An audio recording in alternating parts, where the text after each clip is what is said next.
Hello,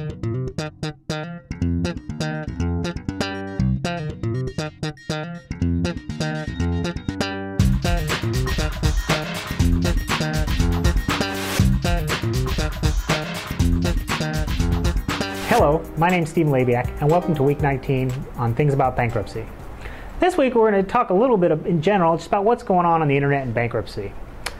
Quite often I get calls from people saying, hey, I looked this up on the internet. And we all know that if we look something up on the internet, it must be true because Elvis is still alive and I'm sure Bigfoot's living in the office next door to me.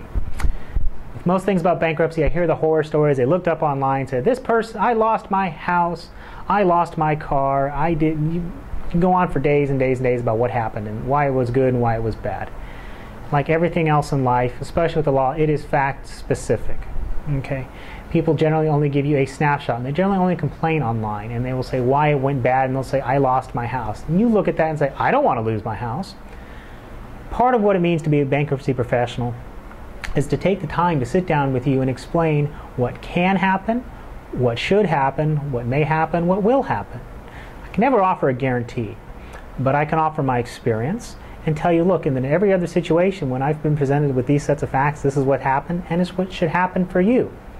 I have never had a Chapter 7 case ever go bad. I am frequently asked, will it go through? And I always give the same response. I've never had a case go bad. There's always the possibility, but realistically, you tell the truth, you're open, honest, and upfront with me in the court, it's going to be fine. So when you read these horror stories, just remember, maybe there was one of the people who didn't tell the truth, were trying to hide something, and then they're bitter when somebody found out. This doesn't just apply to regular people.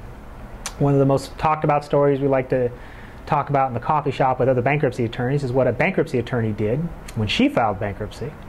And she didn't pay attention to the law, failed to list jewelry. She went into court wearing this jewelry, and the trustee stripped it off her right then and there. She not only did it once, she did it twice. Yet she was a bankruptcy professional, supposedly, and yet she didn't even follow the basic rules she'd been trying to tell other people, and she lost her stuff. So that shows you what happens when you don't consult a professional. So just remember that if you read about something online, you know, I will always say my stuff's 100% accurate, of course, but as for everybody else, I can't speak to it. But the best thing to do is just, sit down and talk with a professional, give them the specific facts, and they'll tell you what can happen, what should happen, and most importantly, they'll give you options. They'll tell you you can do this or this, or you can also, the do nothing is also an option out there. So, if you have any questions about this or anything else you've read or anything else I've talked about, feel free to give me a call at 559-274-2868. I'll be more than happy to talk with you.